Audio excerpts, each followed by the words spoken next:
Welcome to Acute Conversations, the official podcast of APTA Acute Care, where we share engaging conversations about acute care physical therapy so you can connect to your profession. I'm Danny. And I'm Leo. And in today's episode, our guests are Monica, Damasceno, and Vinh Tran. Monica and Vinh were panelists for the ICU Rehab presentation at CSM. We discuss ICU Rehab, barriers to progress, and the value of working in an interdisciplinary team. Enjoy the show. All right, welcome to another episode of Acute Conversations. I'm here today, your host, Leo Arguelles, with my co-host, Danny Young. And for today's episode, we have two clinicians that we had asked to join the podcast. We have Vinh Tran and Monica Damasceno. I met these two therapists at CSM last year, or actually no, this year, 2025, down in Houston, because they both presented they were panelists with Jen Ryan, Dale Needham, Chris Wells, talking about ICU rehab. And so I wanted to invite them to the podcast today and talk about how they had that opportunity, how they got on the panel, and some insight onto some advances in ICU rehab. So Monica, Vinh, thank you for joining us today. Yeah, thanks for having us. Welcome. Thank you. It's an honor to be here with you guys. Leo, Danny, Vinh, such a pleasure to be with you again. So the first question I just wanted to ask is, and maybe we'll start off with Monica, how did you even get into that panel? What was the story of how you were invited to be part of that panel? Because you were up on stage with some heavy hitters, right? We're talking about Dr. Dale Needham in terms of ICU rehab and all the literature that he's put out, Jennifer Ryan, Chris Wells. How did that opportunity come about? Well, that was completely unexpected. So Jen Ryan reached out to me and then said that this panel with Dale Needham and everyone else and invited me asked me if I would like to be part of it. And the reason was that I was one of the fellows, the critical care fellows from Houston Methodist Hospital. And then I would be there just to share my experience as a fellow. So that's how I ended up there with the big team. Right. And then Vinh, how did you come across that opportunity? I think it was very similar to Monica, where I just got a call from Tracy Norris, who's the current president for APTA Acute Care. And I had met her initially because when I first graduated back in 2014, I worked in St. Louis, Missouri, and worked at Barnes Jewish Hospital, and that's where I met Tracy.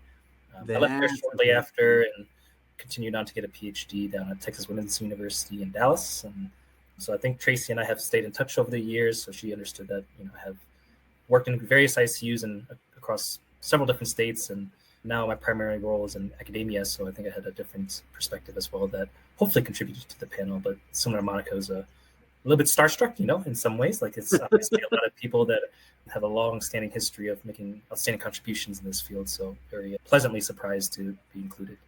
One of the things that I have loved as I followed the career of Dale Needham is his recognition that he doesn't have all of the answers, that his perspective is just one perspective, and that he needs clinicians from rehabilitation who are seeing patients every day to inform the research projects that are going on. It's such a great example that he tries to support and mentor young academics who are also coming up and what they're doing with their work. And so I hope that you felt that welcome from him, because it's genuine, and I've seen it over the decades that I've been following him. So it's fun that you got to be there and that you were invited to be a part of that. Good job. Yeah, I certainly felt that way. I think, everyone comes at it with different levels of expertise, and I'm certainly more early in my career compared to others. And, that welcoming atmosphere was very pleasant. So Vinh, you're talking about expertise, and so ICU rehab.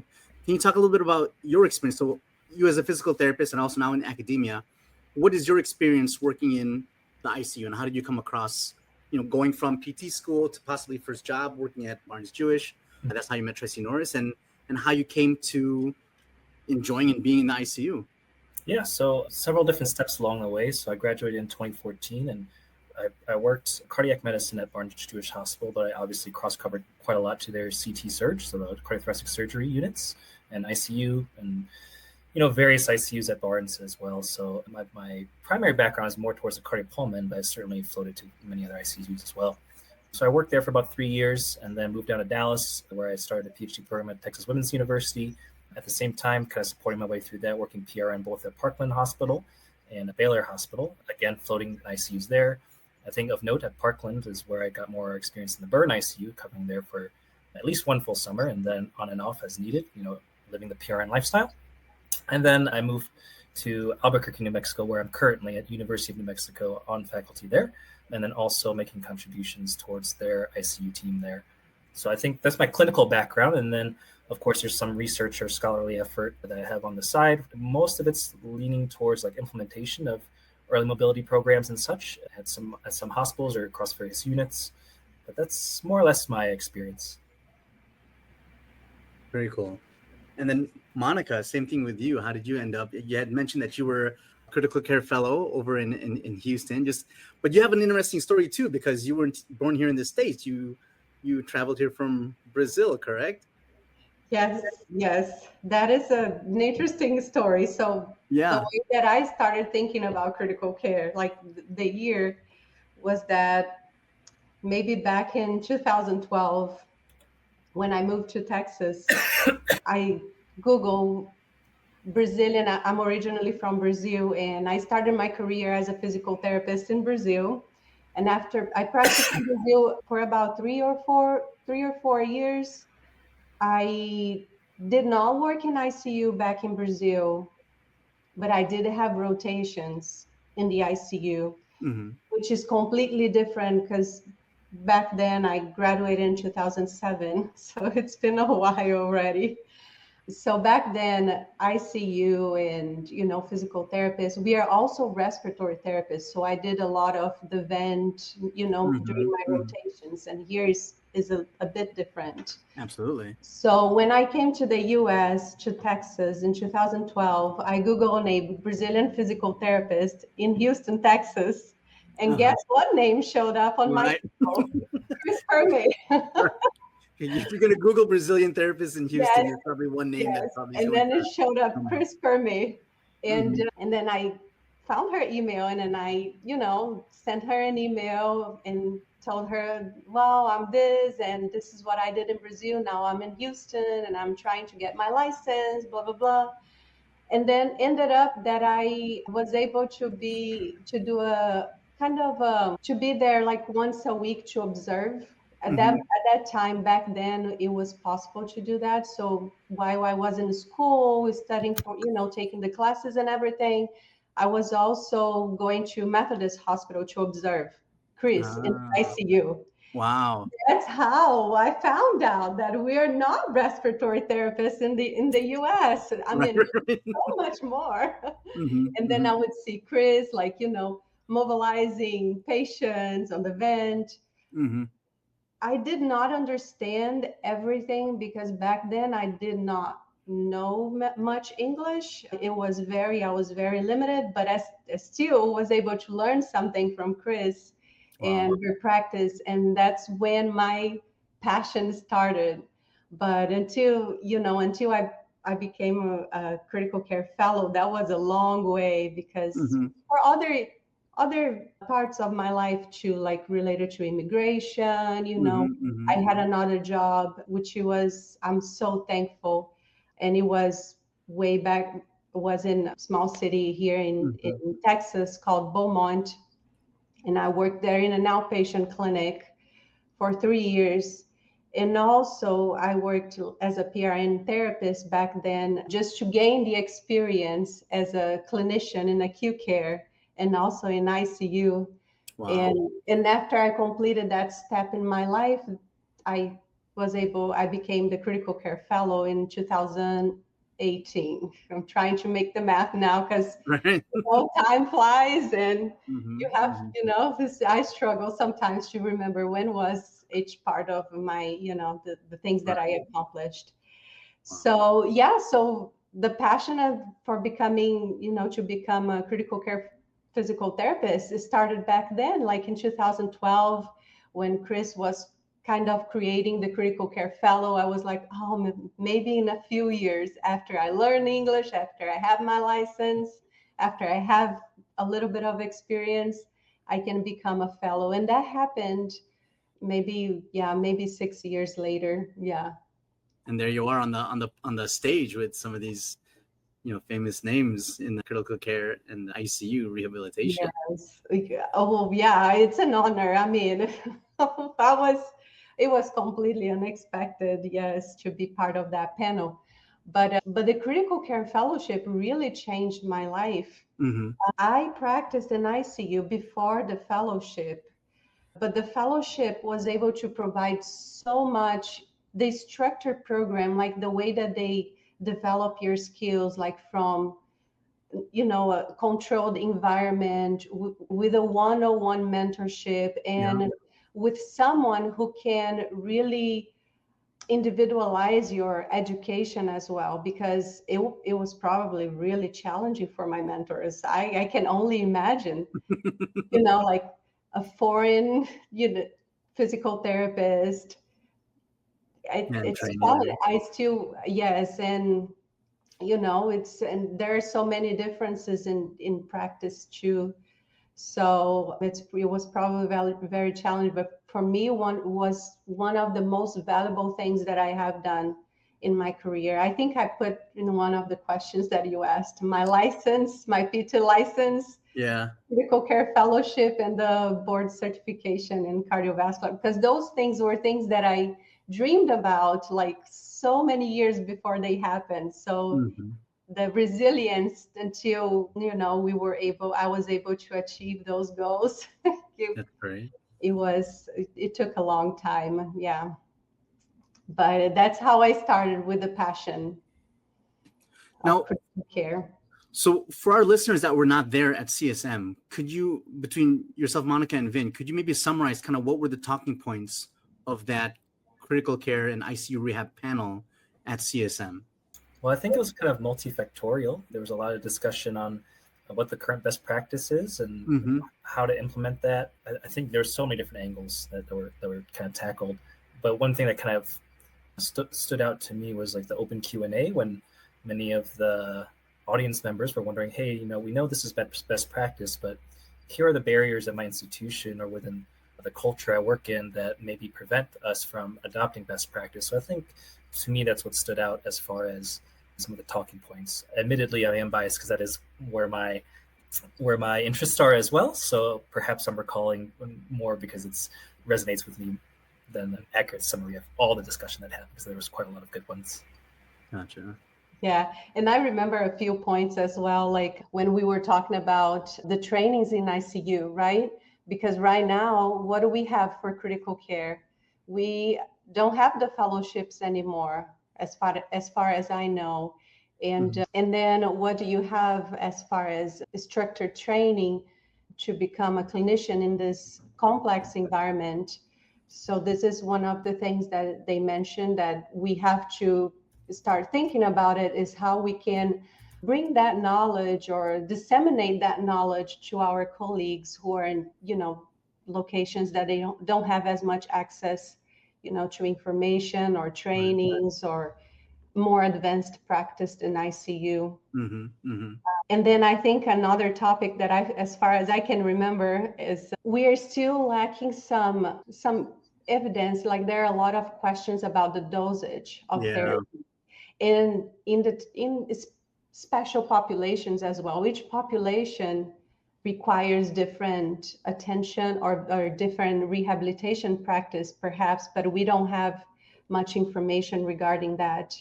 I think it's the dosage and trying to focus more in certain types of rehabilitation for each population. That's another thing that I think we're kind of discussing more now and trying to have more evidence, hopefully soon. The researchers will help us with answers. Right.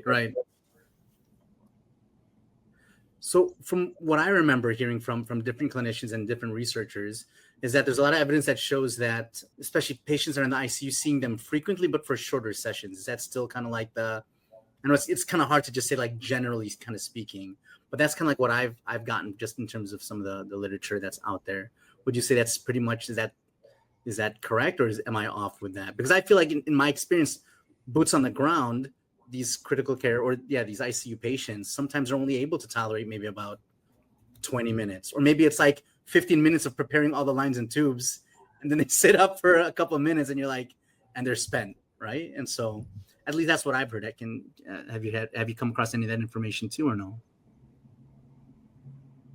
I'd have to double back and like do another lit review on dosage and such, but as I last recall, it's pretty highly variable, because like I would say, again, drawing from my own clinical background, not necessarily research or having combed through the data extensively, but I agree in the shorter duration, just because by necessity, if they're in the ICU, they're medically unstable, right? So you're limited on how aggressive you can be, although I do think we can be more aggressive than the average person thinks.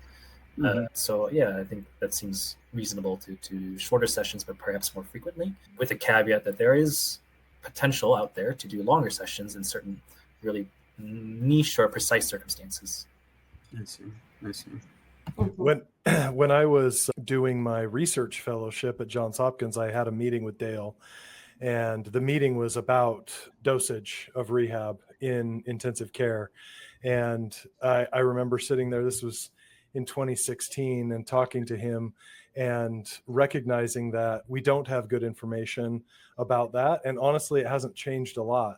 There have been a couple of papers, one that I can't remember the authors, that showed that it wasn't as much about frequency as it was achieving the highest level of mobility that was critical for good outcomes.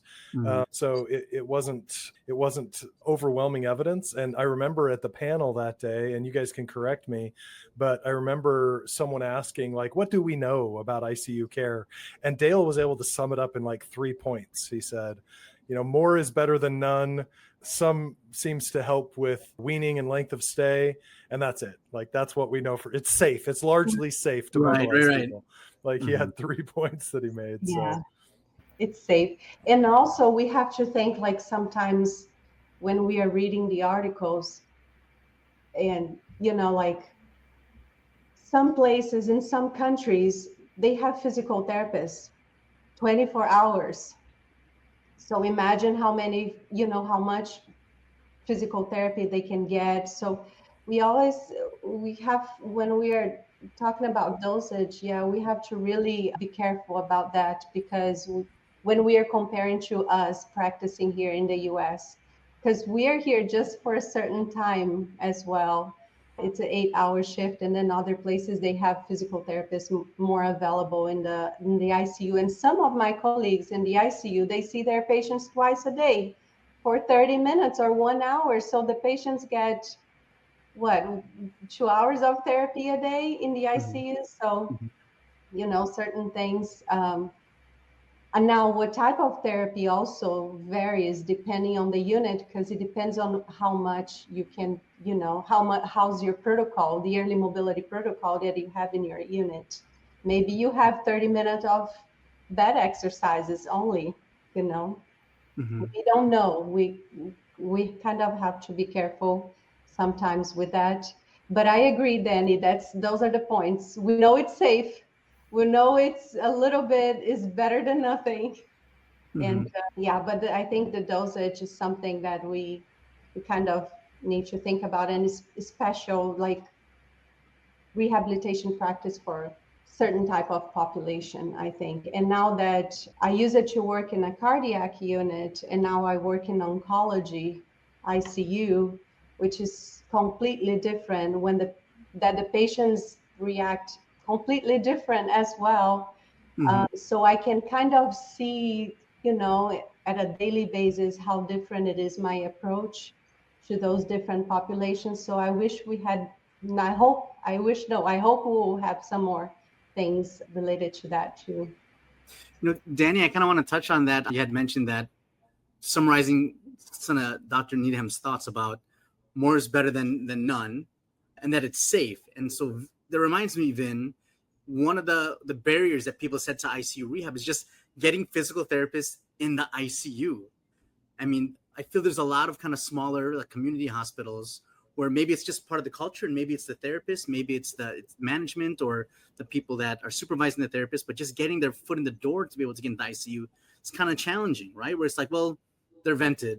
Well, let's just wait until they get it. Like, that's part of the protocol. Let's wait until they're extubated, and then we'll work with them. Or let's wait until they leave the ICU, then they go to the general medical floor, then we'll start implementing physical therapy services. Although like our research is showing how good it is, and some people have the excuse that, well, that's a place like at Hopkins or that's a place like UI Health. These are these big, sprawling, heavily well-funded institutions. Well, what about my 200-bed hospital? How could I implement this in my small hospital without a lot of support? So I'm wondering, between actually all three of you, if you have any advice for those therapists that work in like the smaller kind of rural community hospitals that want to kind of make a dent and want to start implementing more ICU rehab.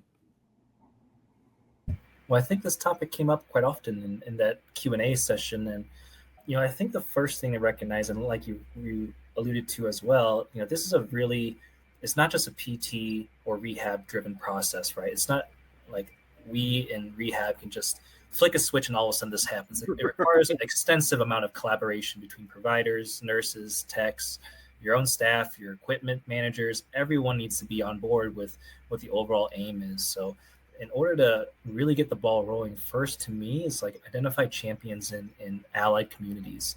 So whether it's a nursing manager that potentially sees the value in early mobility, perhaps it's a mutually beneficial relationship where we can provide higher quality therapy or at an earlier time frame.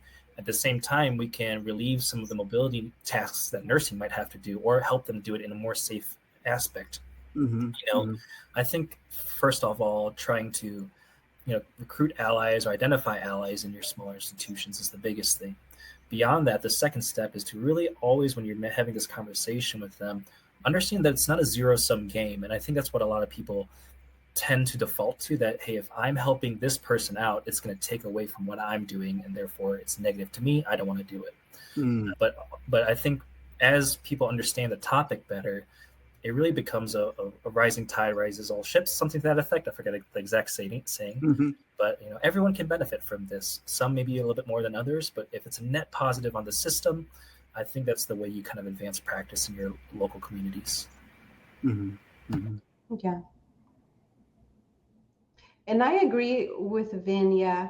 And having what I typically suggest when I have these conversations with some colleagues is having an agreement with your team and having the champions, right? One from, or multiple people from different, groups, a doctor, nurses, and then have a plan of what you see for your unit in the future with those people, and create your practices like every day,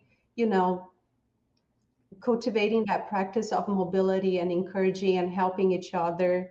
It's also very important to create your, like written guidelines of activities and levels, because that, whatever it's written, that's your agreement with your team. So let's say level 1, very sick patient or immobile, or I don't know, not in bed, level 1 in bed, level 4 walking and talking. So what should I do for patients in level 1? So then these are the activities they are expected. So then instead of you say, what should I do? No, the question is why my patient is not doing these activities? What is missing so this can happen? And also have the guidelines related to contraindications, or precautions, because then that if anyone has questions about, we should not mobilize this patient because this patient, I don't know, has a femoral CRT, then, no, in our guidelines, it says that we can do it. So, everyone, it's written.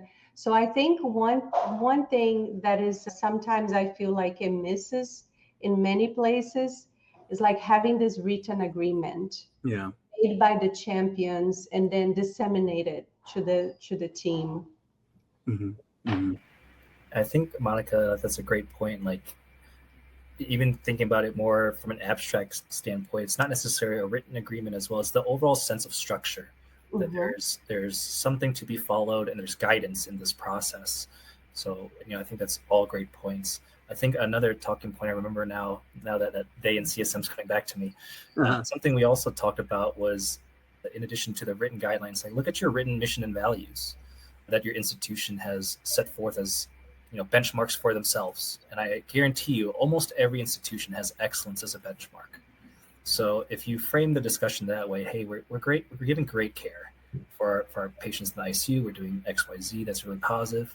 But to be excellent, I think we really need to add this extra layer that will take us to the next level. And if you frame the discussion that way, perhaps you'll gain more traction with leadership, administrators, or again, other communities within your hospital that are really trying to strive towards what they set out to do every day, which is excellence or something to that effect.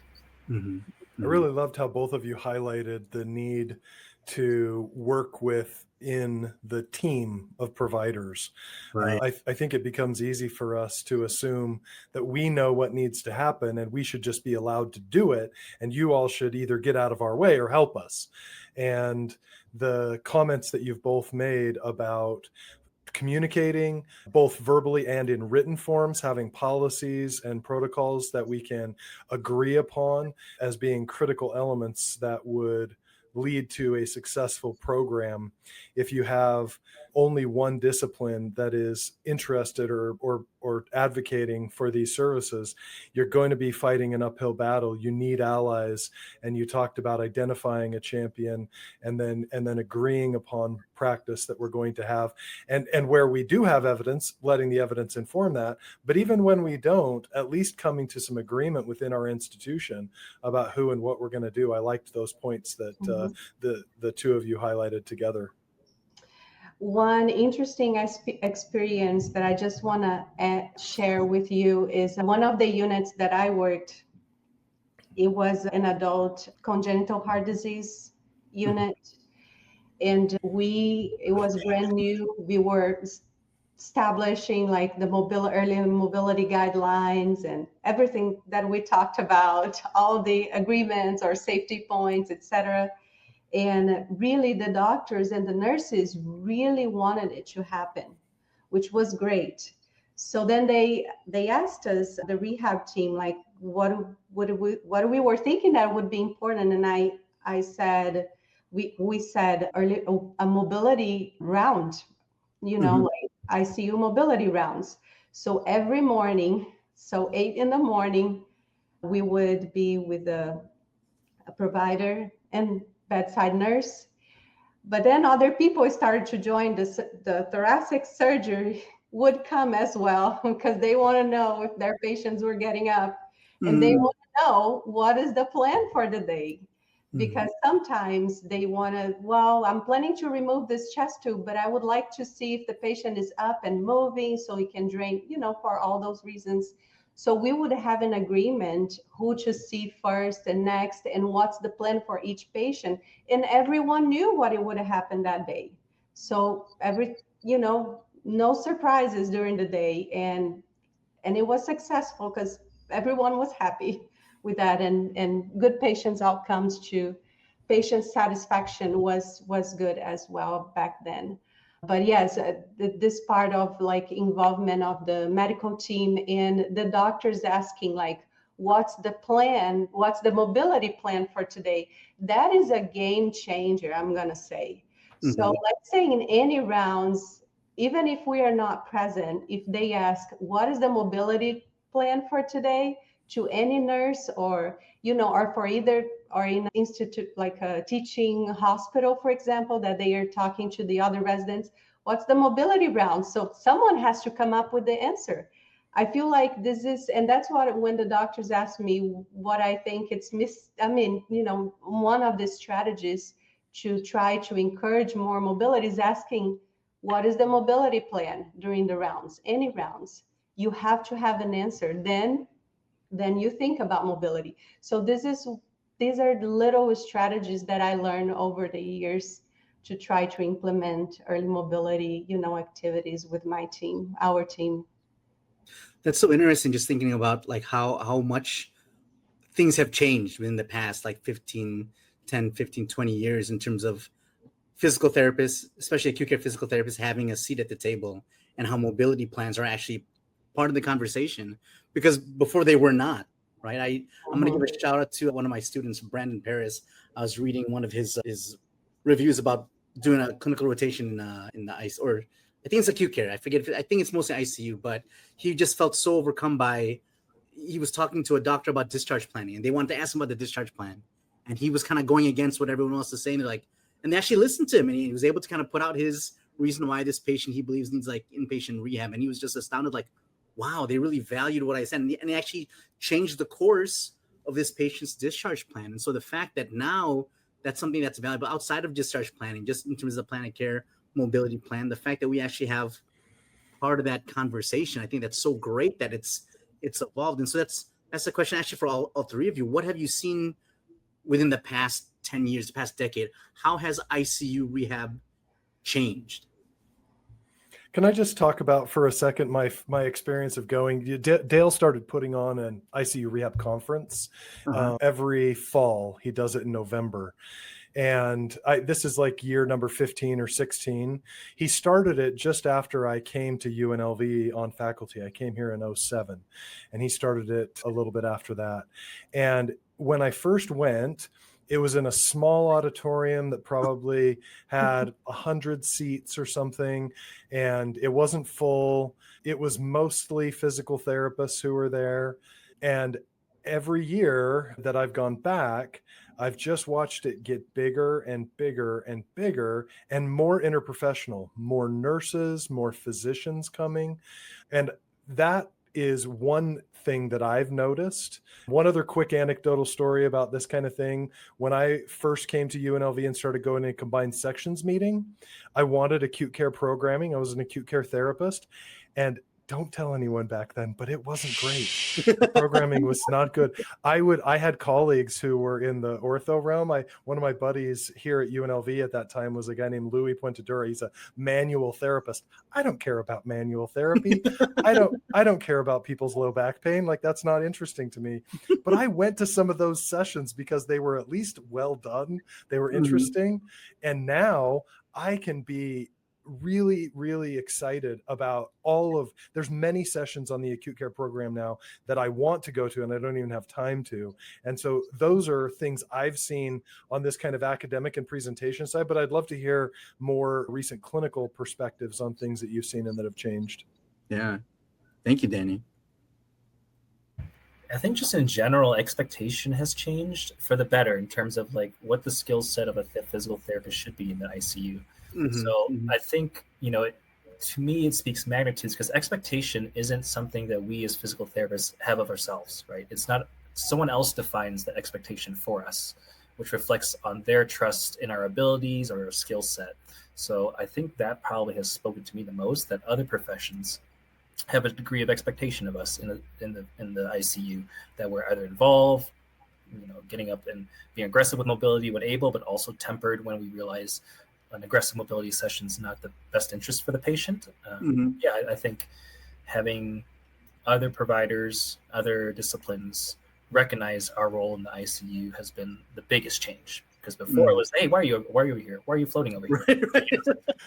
They put a consult in for him. It's like, oh no, he's actually really appropriate. And then you walk him around on the vent, and like, oh, I didn't know we could do that. I didn't know the vents had a battery. It's stuff like that changes over time. Yeah, you said something very interesting, Vinh, because before it's like, why are you here? And now it's like, why you are not here? Why you are not here? Yeah. Now you get asked, are you seeing my patient? Dedicated therapist Right. in the ICU, right? That's the question now. Like, why we don't have a dedicated therapist in the ICU? Physical, occupational, that's their question now. And calls and pagers, that's what we get all day. But I think also we are growing, and it's amazing, but I think we need to find ways to better assess if our results. In other words, is like, I think we still need to work on having some outcome measures, so we can really follow up with the progress and try to see if what we are using, the strategies we are using with our patients are really impacting them in a positive way, which I still see, like, especially in the pediatrics. I've a little bit of my background is also pediatric ICU. I worked in a pediatric ICU for a while, and it's so challenging to measure because we don't have outcome measures for pediatrics, not many. We recently validated the CPACs for pediatrics. So we have a children's CPACs.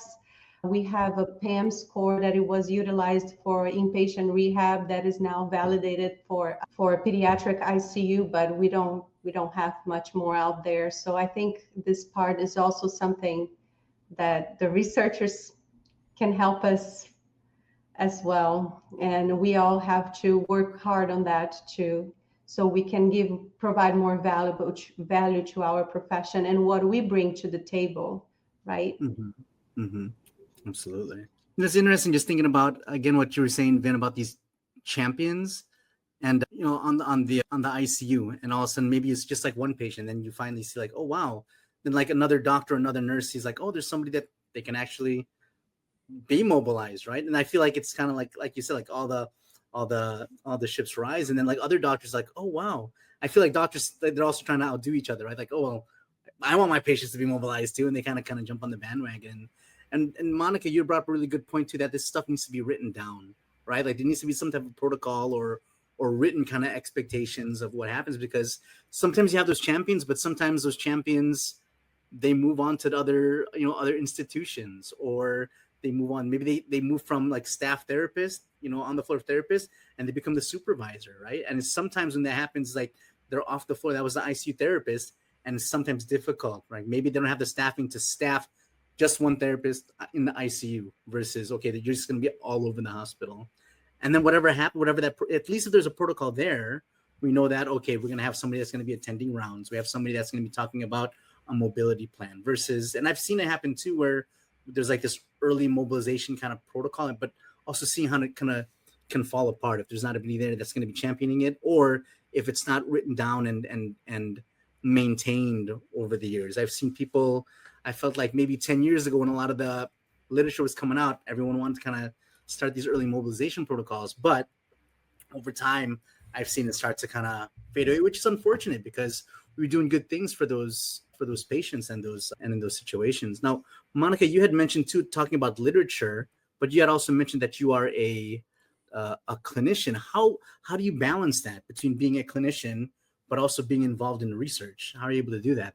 There's two of you, I'm guessing. You've got a twin that does the research part, and then there's the other side of you that does the on the floor clinician part. How do you make it work? Well, I'm clinician 40 hours per week, so and everything extra that I do is my extra job. But I'm far from being a researcher, although I have a lot of questions that I would like to have answers. Mm-hmm. I have patients that I can test, and we can, that we can apply those theories. But I mean, I'm not much time involved in research.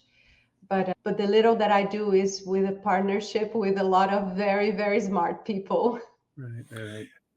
I think, Monica, it's funny because, you're taking the same humble tone that you took before we turned to the recording on, of being just a clinician and, of doing patient care directly. And one of the things that I have seen from really good researchers is that they're humble enough to recognize that they can't ask the right questions. They can't test the right things without the perspective that you bring from day-to-day care with patients and day-to-day interactions with physicians and nurses. That's essential to conducting a study that's going to be useful. And if everybody was a researcher, no one would be seeing the patients. And so I think sometimes we feel like there's a hierarchy, and partly it's just because researchers tend to get the publicity, they tend to get recognition where the clinicians don't. But we can't have an effect in science without clinicians delivering care. We can't design the right experiments to work with you to conduct if you're not seeing patients. And so the time and effort that goes into that is absolutely essential in order to do it. And like I said, good researchers know that, and they're humble enough to get your input to make sure that their designs and their questions are important ones for bedside practice. Similar question to you, Vinh. You said that you've been a full-time clinician, and then you were a part-time clinician while you were doing your PhD, and now you're in an academic position full-time. Talk about the transition there for you and the things that you are thinking about when it comes to interprofessional teams and or education that is contemporary and informed by current practice. Okay, I think that was a two-parter, so I had to make some notes for myself. I will comment just briefly though, and someone looked me up on this, but I think at least within the past several years of all healthcare spend in the U.S., I think about 2% is like R&D, like research. So like the vast majority of time is devoted to bedside care. So when Monica, when you're saying, "Oh, I spend very little time," it's like, well, if you're spending more than 2% of your time on that, you're actually outperforming many peers. And that's what I would encourage listeners to think about, is like when you're thinking about research or getting acquainted with the literature, this does not necessarily mean, hey, I gotta read every Monday, I gotta spend 8 hours reading up on the best and brightest papers. No, this is like, hey, 2% of a full as a 2,080 hour work year or something like that. It's not very much in terms of like what you're doing on a daily basis. So I definitely think, Monica, you're underselling yourself and the contributions you're making. So I'll just say congratulations on your achievements, and hopefully you'll also get recognition for that as well. So then going back to your points, Danny, you said talk about the transition from full-time clinician to now my role in full-time academia. And I just declared clinical track actually, so I'll be still spending times in the clinic at the hospital as well. But more or less, I graduated about, let's just call it 10 years ago for like relatively easy math. So I was about full-time clinician for about 3 of those years. And then for four of those years, I was part half and half, like doing a PhD program, but also maintaining a lot of clinical hours. That was also during COVID and coming with the CCS that also came in. That was of a high need during that time, obviously. And then for the past almost 4 years, I'm in full-time academia teaching at the University of New Mexico, where I teach the cardiovascular pulmonary content, acute care content, among other courses. The transition, I think maybe on paper, it seems kind of like big steps at a time, but honestly, it was kind of small. So depending on the audience here and what their goals might be, similar to what Monica described earlier in her career path, like it kind of just starts with one extra thing you do one day, and that one extra thing led to one other extra thing, and that one extra thing kind of led to one other extra thing. Tracy Norris and I worked together over 7 years ago, but we've maintained a contact line, and obviously I've tried to work and continue my career and development in this field, where again I was fortunate enough to be asked to join the panel. But I think that's kind of the transition as a whole, is if you're looking to make improvements, it's not going to be either a personal career or in the terms of like ICU care at your institution. Someone told me this analogy a little while ago, and it really resonates, but oftentimes the biggest projects are like a square wheel, where it's really hard to initiate at first. It seems like an impossible task, but once it gets rolling, then like you get some momentum behind you. So like to Leo's point, hey, if a doctor sees you working with another physician's patients and they're having better outcomes, somehow there's going to be more traction for that other physician to join on board. And then someone else is going to see that. And then maybe, hey, this nurse is realizing, hey, the one that collaborates with PT a lot happens to have a lot easier time getting their patients out of bed. Why don't I ask this PT what's going on? So I think if that's what you're shooting for in terms of both my own personal transition, but also how viewership could potentially, work towards that longer end term goal, I think it's just small baby steps over time. I think one of the first things I signed up to do was just at Barnes, they did, it wasn't quite a lunch and learn because it was CEU based. Like you could sign up to give it as a CEU, but that was like one of the first things I did is like, oh, let me give this presentation on LVADs, I think it was, or something like that, because I was working on the LVAD floor at the time. So I think those little steps, and then it scales. All right. Now, instead of in service to my institution, someone asked me at a neighboring institution, because they heard I work with LVADs, hey, do that one. Oh, okay. They heard that. And then someone else is like, hey, actually, we heard you've been giving these lectures. Do you mind like helping out in our classroom for a little bit for like four of these sessions? Yeah. And it scaled from there. And I'll say about half of the faculty here at UNM, our first job in academia was not, an assistant professor. It was, hey, you're a TA. Yeah. Or you're like, I'm just giving a guest lecture. I'm not even a TA. stuff like that. So I would say that's the transition bit. And forgive me, please correct me on this second part of your question, Danny. You mentioned about something about interprofessional collaboration within the ICU. Is that about right? Any particular scope of that? Because we could extend this to be a 3-hour podcast. No. I think you've hit on the points that I was curious about in terms of your roles and how you view those, and how do you maintain contemporary knowledge and contemporary input into what you're teaching. But you said at the beginning that you just got into a clinical faculty track, which it sounds like is going to give you time in the clinic as part of your full-time job, right? Yeah, I think all of it meshes together. And I think to cut out one piece of it, whether it's like your hands-on clinical experience, your ability to dive into the literature, those are not like, this is a Venn diagram that has overlap. It does not have to be mutually exclusive where you're either a full-time clinician, you don't ever like go into the research world, or you're a full-time researcher, but you never get your hands on a patient. You lose that touch with what's going on at the bedside. So I think for me, I've always appreciated having the ability to keep my hands in all of those baskets. I like my hands in the dirt, so to speak, as opposed to hearing through the grapevine about, oh, these are the problems I think they're having. I'm gonna run off that assumption and hope my project runs well. Yeah. So yeah, I think that's the main thing. Speaking of interprofessional collaboration, I think in addition to what Leo mentioned before, as far as like finding allies, also understanding that you got to speak in a language that resonates with the other party. So I think there's a saying, like if you ask the ice cream man what's for dinner, or what I should have for dinner, he's going to say ice cream. If you ask the therapist, hey, what should we do to improve care in the ICU? We're going to say move them. And that's our only kind of one-way answer. But if move them doesn't like resonate with, let's say, like a CFO who's trying to save dollars at the bedside, move them might not resonate with maybe administration who recognizes, hey, we have staffing challenges. We don't have move them. So understanding how you're presenting your overall scope is very important. So if ICU mobility leads to cost savings in terms of ICU length of stay, which it does, present that fact. Or if it's, hey, we can see we can screen more patients more efficiently in the ICU because we do ICU rounding. Therefore, for this half FTE that we're dedicating, we actually touch 20 beds versus on the floor, people are off at testing, and based on our historical data, maybe we only touch 10 beds. So that's how you kind of like change the angle of the conversation, but the substance stays the same.